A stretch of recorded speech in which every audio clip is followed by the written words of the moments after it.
Bonjour et bienvenue sur Moment de Grâce. Je m'appelle Emmanuel et nous explorons ici des histoires incroyables de la vie réelle de ceux qui ont eu un aperçu du paradis et de l'enfer. Si vous êtes nouveau sur la chaîne, je comprends parfaitement que cela vous semble écrasant au début, mais je vous encourage à rester avec nous jusqu'à la fin. Ces histoires sont non seulement puissantes et inspirantes, mais contiennent également des leçons importantes ancrées dans le cœur de la foi chrétienne.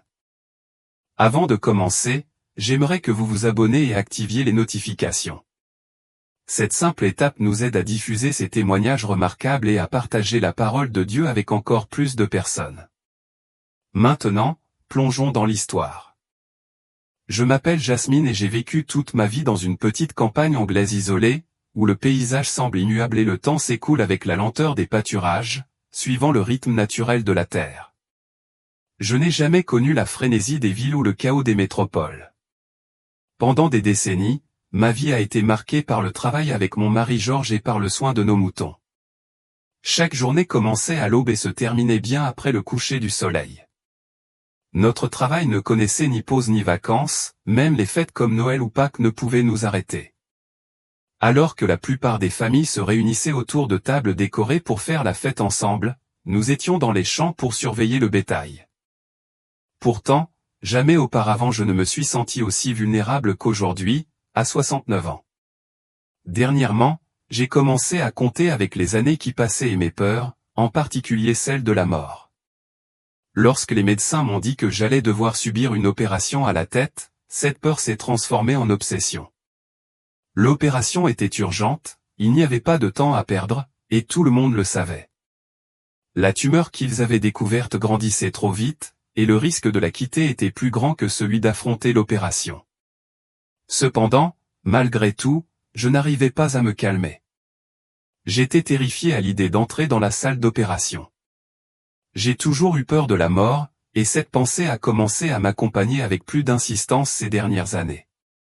Chaque fois que je priais et je priais 2 fois par jour, matin et soir en espérant que Dieu chasserait mes peurs, je sentais la présence de la mort comme une ombre, proche et inexorable. La vérité, c'est que je ne savais pas ce que cela serait après l'opération. J'avais entendu parler d'opérations chirurgicales qui, même si elles réussissaient, laissaient les gens changer, plus les mêmes, ni mentalement ni physiquement. Une petite erreur, un détail négligé, et je pouvais perdre mon indépendance, ma capacité à penser clairement, à marcher, à vivre comme avant. L'esprit est une chose délicate, et je savais qu'ils allaient toucher mon cerveau. Il était impossible de ne pas penser au pire. Pour couronner le tout, ces dernières années, j'étais resté essentiellement seul. Mon mari Georges, malgré l'affection qui nous lie, était absent. Il passait beaucoup de temps avec les moutons, à les soigner et à les emmener paître. J'étais habitué à cette solitude, mais la vérité, c'est que ces dernières années, elle me pesait de plus en plus. Nos enfants aussi s'étaient éloignés. En vérité, je ne peux plus me cacher derrière des excuses. Quand mes enfants étaient petits, je les ai trahis. Je ne les traitais pas comme des enfants, pas comme ils le méritaient, comme des petits êtres innocents qui avaient besoin d'amour, d'attention et d'affection. Au lieu de cela, pour Georges et moi, ils sont devenus plutôt comme des mains supplémentaires pour nous aider à survivre. Nous ne pouvions pas nous permettre d'être indulgents ou de leur donner la chaleur et la générosité dont les enfants ont besoin, que ce soit matériellement ou émotionnellement. Notre vie était rythmée par le travail, de l'aube au crépuscule, et même pendant les vacances comme Noël ou Pâques, les besoins du bétail passaient toujours en premier. Les moutons avaient besoin d'être nourris, soignés et surveillés, laissant notre famille ou nos propres enfants toujours au second plan. Pendant des années, je me suis justifié en me disant que c'était une nécessité. Quel autre choix avions-nous? Nous essayions simplement de survivre, en faisant ce qui devait être fait. Mais au fil du temps, cette distance s'est creusée. Mes enfants se sont éloignés, ont construit leur propre vie et ont fondé des familles en ville. Et maintenant, je suis là, dans cette vieille ferme tranquille, repensant à tout ce que j'ai perdu. Je réfléchis aux choix que j'ai faits, hanté par ce qui aurait pu être différent. Chaque jour, le poids du regret pèse davantage sur ma poitrine, car je sais que je n'ai pas su leur donner le temps, l'affection, l'amour qu'ils méritaient. On dit que les regrets arrivent toujours trop tard, et c'est certainement le cas pour les miens, alors que je suis confronté à la possibilité bien réelle de ne plus être là très longtemps. Le jour de l'opération, le poids de ces regrets m'a consumé et m'a rempli d'anxiété. Dans ma main droite, je tenais un rosaire, un petit signe de ma foi, un symbole qui ne m'avait jamais quitté. Je ne savais pas s'il pouvait vraiment me protéger, mais à ce moment-là, j'avais besoin de croire qu'il y avait quelque chose de plus grand que moi, qui veillait sur moi, qui guidait ce qui allait se passer. Le médecin m'a assuré que je pouvais garder le rosaire pendant l'opération, un petit réconfort au milieu de l'incertitude. Pendant qu'il me préparait, une infirmière m'a parlé doucement, m'expliquant à quoi m'attendre, mais ses paroles sont passées au second plan. Je n'arrivais pas à me concentrer sur quoi que ce soit. Mon cœur battait fort, mon esprit vagabondait et tout ce que je ressentais était un tourbillon écrasant de regrets et de peur. Alors que j'étais allongé là, attendant le début de l'opération, je ne pouvais m'empêcher de penser à ce qui pourrait arriver si les choses tournaient mal. Et si je ne me réveillais pas? Ou pire, et si je me réveillais, mais que je ne me sentais plus moi-même? La frontière entre la vie et la mort me parut soudain si fragile, et je me sentis complètement vulnérable, exposé à l'immensité de l'inconnu. Lorsqu'ils m'amenèrent dans la salle d'opération, l'air stérile me glaça, accentuant mon sentiment de malaise. Lorsque l'anesthésie commença à faire effet, une lourde somnolence m'envahit. La pièce devint floue, et la dernière chose dont je me souviens fut la main du médecin posée sur mon épaule ou un petit geste gentil, destiné à me rassurer alors que je sombrais dans l'inconscience. Mais lorsque je me réveillais ou du moins, je le croyais, cela ne ressemblait à rien de ce que j'avais connu jusque-là. Je n'étais plus sur la table d'opération, et pourtant, j'étais toujours dans la pièce. Tout semblait étrange et surréaliste. Je me sentais incroyablement légère, en apesanteur, même si je n'étais plus lié au monde physique. Puis je baissai les yeux et fus stupéfaite par ce que je vis. Mon corps, toujours sur la table, entouré de médecins qui s'occupaient avec diligence de moi. C'était une vision bizarre, presque comme regarder une scène de la vie de quelqu'un d'autre. J'étais là, mais pas vraiment là, comme un fantôme ou une ombre planant au-dessus de tout cela. J'ai essayé de bouger, d'interagir avec la scène qui se déroulait sous moi, mais mon corps ou quelle que soit la forme dans laquelle je me trouvais ne répondait pas. Je flottais sans effort au-dessus de la table d'opération, inaperçu et incapable de communiquer avec les gens en dessous. C'était un sentiment désorientant et troublant. Une pensée terrifiante s'est glissée dans mon esprit, étais-je mort? Avais-je d'une manière ou d'une autre quitté mon corps, condamné à regarder les derniers instants de ma vie d'en haut? La panique a commencé à monter en moi, mais je ne pouvais pas l'exprimer, je ne pouvais pas la ressentir de la manière habituelle. Au lieu de la peur, il y avait un malaise profond et lancinant, un sentiment accablant que quelque chose n'allait vraiment pas. J'éprouvais un besoin urgent de revenir, de réparer cela, mais je ne savais pas comment. Puis, sans prévenir, j'ai senti une force énorme me tirer vers le bas. Ce n'était pas doux, c'était comme si une main invisible m'avait attrapé et me tirait violemment vers le bas. La sensation était choquante et terrifiante. J'ai essayé de résister, de lutter contre l'attraction, mais elle était bien trop puissante. Je ne pouvais rien faire alors que cette force invisible m'entraînait de plus en plus profondément, me tirant vers quelque chose d'inconnu. Avant que je puisse pleinement comprendre ce qui se passait, j'ai été arraché de la salle d'opération et projeté dans un royaume complètement différent, un royaume terrifiant, stérile et étouffant. Il n'y avait aucun doute dans mon esprit, c'était l'enfer. Mais ce n'était pas l'enfer que j'avais imaginé enfant, avec ses descriptions vives de feu éternel et de soufre. Non, cet endroit était plus troublant dans son silence et sa désolation. L'air était épais et oppressant, presque trop lourd pour respirer, et partout où je regardais, je ne voyais rien d'autre qu'une terre sans vie et craquelée. J'ai essayé de marcher, même si je ne sentais pas mes pieds toucher le sol. Je bougeais, ou peut-être que j'étais déplacé, mais je n'avais aucun sens de l'orientation. Une force semblait me propulser en avant, me poussant plus profondément dans ce vide étrange. Il n'y avait aucun bruit, aucune vie, juste un vide étouffant. Puis, au loin, quelque chose attira mon attention. Une structure se dressait devant moi, contrastant fortement avec le paysage aride qui l'entourait. En m'approchant, je me rendis compte qu'il s'agissait d'un bâtiment massif, le palais de Buckingham. Mais il ne ressemblait en rien au grand palais immaculé que j'avais vu à la télévision ou sur des photos.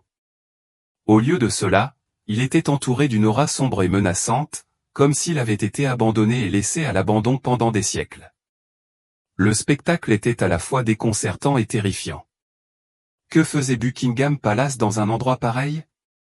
Malgré la terreur rampante qui me rongeait, j'éprouvais une envie inexplicable de m'approcher de lui, comme si une force invisible m'attirait plus près. Mon instinct me criait de faire demi-tour, de courir, mais je ne pouvais pas. Le palais m'appelait, et j'étais impuissante à résister. En m'approchant, la structure autrefois royale me parut encore plus décrépite. Ses murs, autrefois resplendissants, étaient désormais noircis et fissurés comme s'ils avaient été ravagés par le feu ou oubliés pour l'éternité. Il n'y avait aucun signe de vie ou de grandeur, seulement de la décrépitude et de l'abandon. Les portes du palais, dont je me souvenais comme imposantes et majestueuses, étaient grandes ouvertes, mais d'une manière qui était loin d'être accueillante. Elles semblaient m'attirer par une invitation sinistre, m'entraînant vers l'inconnu.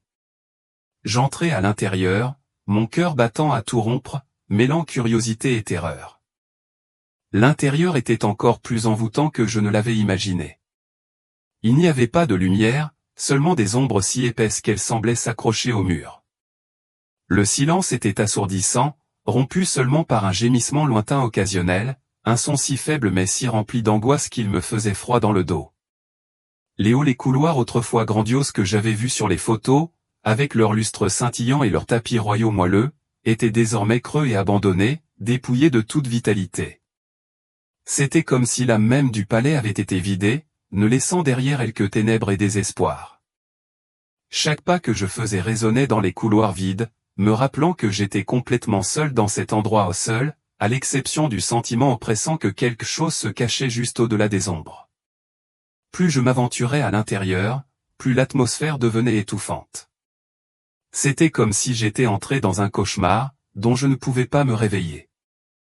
Je n'étais pas allé bien loin lorsque j'ai réalisé que je n'étais pas seul.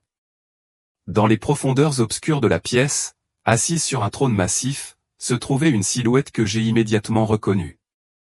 Malgré l'environnement étrange et fantomatique, il n'y avait aucun doute, c'était la reine Élisabeth II. Mais ce n'était pas la figure royale et digne que le monde vénérait depuis tant d'années. Non, cette version de la reine était terriblement différente. Son visage était pâle, son expression était celle d'une profonde tristesse. Ses yeux, autrefois perçants et emplis de la sagesse issue de décennies de leadership, semblaient désormais creux, dépourvus de la chaleur et de la vitalité de quelqu'un qui avait vécu une vie pleine de sens. Elle portait des vêtements usés et en lambeaux, bien loin des tenues majestueuses et élégantes que le monde avait associées à elle. Je restais figé, incapable de croire ce que je voyais.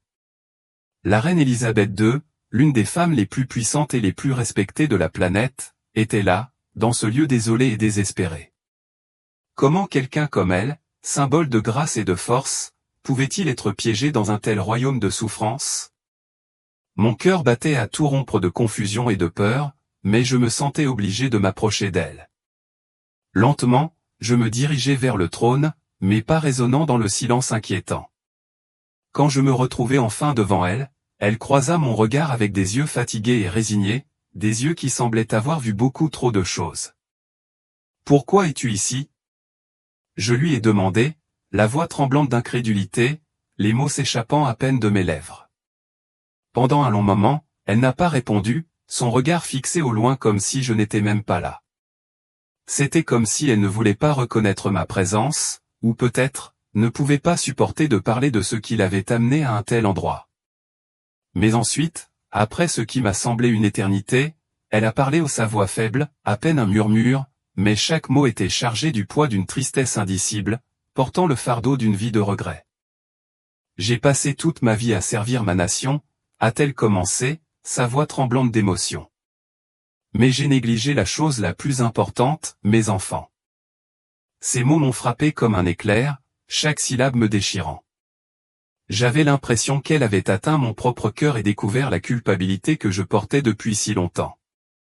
Ma poitrine s'est serrée lorsque sa confession a reflété mes propres échecs, le même regret lancinant qui me rongeait depuis des années. À ce moment-là, sa tristesse est devenue la mienne, et cette prise de conscience m'a frappé de plein fouet, même quelqu'un d'aussi puissant et vénéré que la reine pouvait être tourmenté par les mêmes regrets qui me tourmentaient. J'étais toujours trop occupé par mes devoirs royaux, continua-t-elle, la voix lourde de remords. La couronne, le protocole, les engagements sans fin, tout passait avant mes enfants. Je ne les voyais pas comme des fils et des filles qui avaient besoin d'amour et d'attention, mais comme de futurs monarques, héritiers d'un héritage. Je plaçais le devoir avant l'affection, et ils en souffraient. C'était le prix que je leur faisais payer pour mes choix. Sa confession me laissa complètement sans voix. Je n'aurais jamais imaginé qu'une personne aussi puissante et influente que la reine Élisabeth, une femme qui avait dirigé une nation avec autant d'assurance pendant des décennies, puisse être hantée par les mêmes regrets personnels qui me déchiraient aujourd'hui. Ces mots, bien que choquants, résonnèrent au plus profond de mon âme, car j'avais moi aussi commis la même grave erreur. Tout comme la reine, j'avais laissé le poids du travail et des responsabilités passer avant mes enfants. Je n'avais jamais été la mère affectueuse dont ils avaient besoin. Ils avaient grandi sans ressentir véritablement mon amour, sans la chaleur et l'attention qu'ils méritaient, et tout comme ces enfants, les miens s'étaient éloignés, devenant des étrangers pour moi. C'est à ce moment glaçant que j'ai compris à quel point ce choix avait été grave et dévastateur. C'était une prise de conscience amère, une leçon que je n'aurais jamais voulu apprendre de cette façon. Mon cœur se serrait à la soudaine compréhension qu'aucun succès ni aucune responsabilité ne valait jamais la perte de ceux que nous aimons. Les larmes me montèrent aux yeux et avant que je puisse les arrêter, je murmurai, « Élisabeth, comment es-tu arrivée ici ?»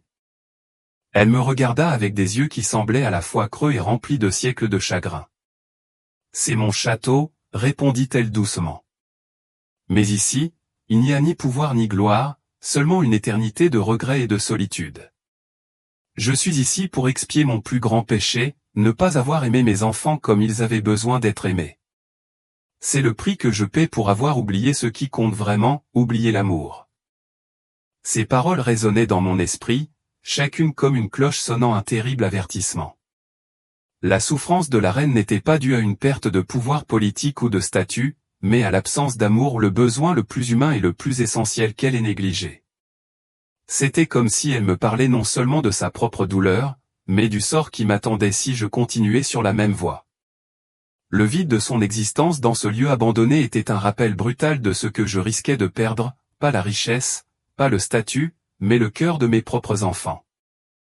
L'idée que je puisse finir dans un tel lieu de tourment, consumé par le remords pour tout ce que j'avais négligé dans ma vie, me remplissait de terreur. Je le sentais dans mes os, si je ne changeais pas, je suivrais le même chemin qu'elle. Soudain, la main de la reine Élisabeth saisit la mienne avec une force surprenante. Sa voix, autrefois faible, résonnait maintenant avec urgence alors qu'elle suppliait, « S'il te plaît, ne fais pas la même erreur que moi. N'attends pas qu'il soit trop tard pour aimer tes enfants. Ne laisse pas le regret être la seule chose qui reste quand tu ne peux plus rien faire. » Ces mots m'ont frappé comme un éclair, me sortant de l'engourdissement que je ressentais. C'était comme si son désespoir était le reflet de mon propre avenir, un avenir que j'avais encore le pouvoir de changer. J'ai regardé ma main, surprise de réaliser que je serrais toujours mon rosaire. Une douce lumière dorée scintillait entre mes doigts, et soudain, je me suis souvenu que je n'étais pas morte. Pas encore. J'étais toujours dans cette salle d'opération, mon corps luttant pour sa survie. Je me suis rendu compte que j'avais été amené ici pour une raison, pour apprendre une leçon douloureuse, mais nécessaire. On m'avait donné une seconde chance. Je devais revenir en arrière et arranger les choses avant qu'il ne soit trop tard. De toutes mes forces, je criai, « Jésus! S'il te plaît, aide-moi. » Ma voix résonna dans le vide, résonnant dans le vaste vide. Et puis, soudain, une lumière aveuglante m'enveloppa. Tout haut la reine, le palais sinistre, le vide étouffant de l'enfer disparut en un instant. Je sentis une chaleur m'entourer, une paix si profonde qu'elle me fit monter les larmes aux yeux. Puis, tout aussi rapidement, tout devint sombre. Quand j'ouvris enfin les yeux, je me retrouvais allongé dans un lit d'hôpital.